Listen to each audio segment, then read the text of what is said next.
Hey everyone, Mr. Happy here, and in this video I want to give you guys some details about PvP for Final Fantasy XIV. It's been a while since I've done an informational video for PvP, and that's mostly because, well, PvP isn't really a big part of Final Fantasy XIV.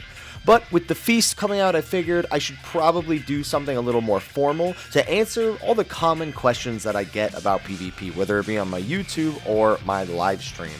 Now, I'm just going to put some clips of me doing some matches from my live stream over for the video, so that's just for you to watch while we're going over all this. So I have a lot of notes. I'm going to also include these notes in the description of the video, so if you're somebody who just needs them written down, you can always check that as well. Alright, so the first thing is to unlock the feast. First, go unlock the Fold, which is the Old Wolf's Den, at your respective Grand Company after hitting level 50 and hitting max rank.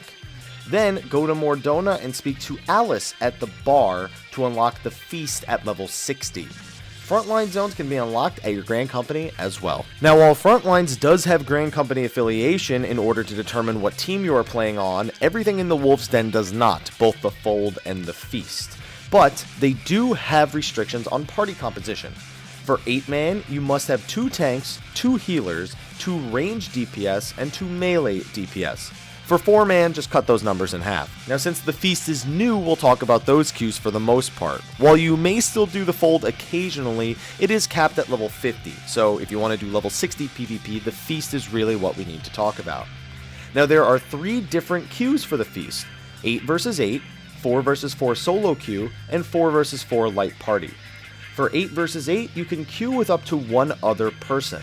The other 2 modes are as they suggest, with 4 vs 4 solo queue only allowing you to queue solo, and 4 vs 4 light party only allowing you to queue with a group of 4. The 8v8 mode also has no PvP rating associated with it, basically meaning it's a for fun mode.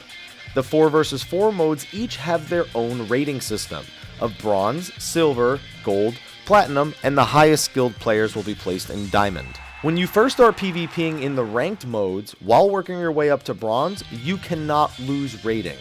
After becoming bronze, however, losses will incur a loss of rating. To promote yourself up from bronze to silver, or from silver to gold, or up any rank really, you'll need to win your promotion matches after filling up the rating value. You must win 3 out of your next 5 matches in order to be bumped up to the next tier. Your PvP rating will still fluctuate during these matches. If you lose too many points of rating, you may be demoted, though you can never be demoted below bronze.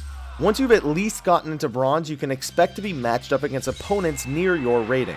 More so once you get to silver, since when you're bronze you'll still very often be matched against unranked players. All modes are capped at item level 150. This means that as long as the gear is at least that item level, it is just as effective as any other piece. An I-150 piece versus an I-220 piece sees no difference in PvP. This makes the next statement pretty confusing. There is a PvP stat called Morale, which raises the effective item level of the piece you are wearing, and thus forcing its stats to act as if they were higher as well. For example, an I-110 piece with 25 morale will effectively be as powerful as an I-135 piece in PvP areas. That being said, morale has no effect on gear if it is at or above item level 150, so PvP gear generally has no beneficial effect over other gear in PvP, since the item level 110 stuff doesn't have enough morale to make it act equal to item level 150. Feel free to correct me on that morale. I'm only taking the information I've been given over the course of the last several months regarding that stat, since it does act much differently than it did when it was first released. When it comes to gearing up for PvP, you do want specific pieces of gear, normally ones that give you the stats that your job desires the most in order to kill everyone. Very little accuracy is required in the feast, with most people recommending me as a melee DPS to go to about 390. So use your job's stat weights to help determine what you want on gear. For example, as a ninja, my priority is crit over determination over skill speed. This makes the Thordan or A4 Savage daggers more desirable to me than the Sephiroth ones I'm using, since they will all be item level synced anyway. Another thing that can be quite confusing is Materia. Just flat out, no Materia works in PvP.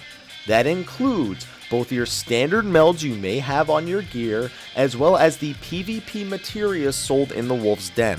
I don't know why it's still in the game. Now, when you unlock PvP, in your PvP profile, you will have access to PvP specific actions and skills and traits. I don't know why I said that 3 times.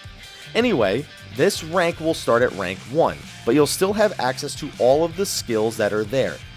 However, to make room for them on your hotbar is another story. What I did is I tried to determine what skills I just simply didn't need in PvP. This is easier for some jobs than others. For a ninja, you don't need Shade Walker or Smokescreen, so I generally just replace those with PvP skills on my hotbar whenever I go into PvP. That being said, every time you rank up, you gain action points which can allow you to enhance your skills or gain more passive stats for your character, just for the PvP zones. You'll get these every time you level your PvP rank, which you'll get whether or not you win or lose. There are plenty of ways to gain experience points from this. You can get PvP EXP from the Fold, the Feast, Seal Rock, Secure, and Slaughter. The Frontlines Roulette and Challenge Log can also help with this. Speaking of PvP abilities and traits, Sprint has no TP cost in PvP, though it only lasts 10 seconds. This means you definitely want to be using it as often as possible. Also, your PvP rank has no impact on who you are queued with or against. Now let's move on to talking about a few more things that are specifically involving the Feast. At the end of matches, players are sometimes randomly rewarded with a Fenrir Pup, whether they win or lose. This will fall right into a player's inventory and can be sold, so make sure if you don't have this yet and you're queuing into the Feast that you have some spare inventory slots. I've seen the front page of Reddit. Also, you can get more than one, so don't think you can only get that first one. Now, the Feast was incorporated in patch 3.21. This is the start of our first preseason, meaning that all rating progression has no true purpose. It is just there for testing and to give people an idea of what they want to do when the season itself actually starts. In patch 3.25, which is currently scheduled for late March, Season 1 will begin, lasting about 3.5 months until patch 3.35. Now, at the end of the season, the top-ranked solo queue player in each data center will be given a trophy as a furnishing for their house. The top 10 players on each server will be given a unique body piece. The top 100 players will receive a unique headpiece. These rewards do overlap, meaning that top player not only wins the trophy, but the body piece and the headpiece as well. Additionally, any players ranked between Bronze and Diamond will receive an accessory to commemorate their placement that season. If multiple players are tied for a rank, more than the number of items stated may be rewarded. I don't know if that means first place as well. Maybe we should just have a sudden death match.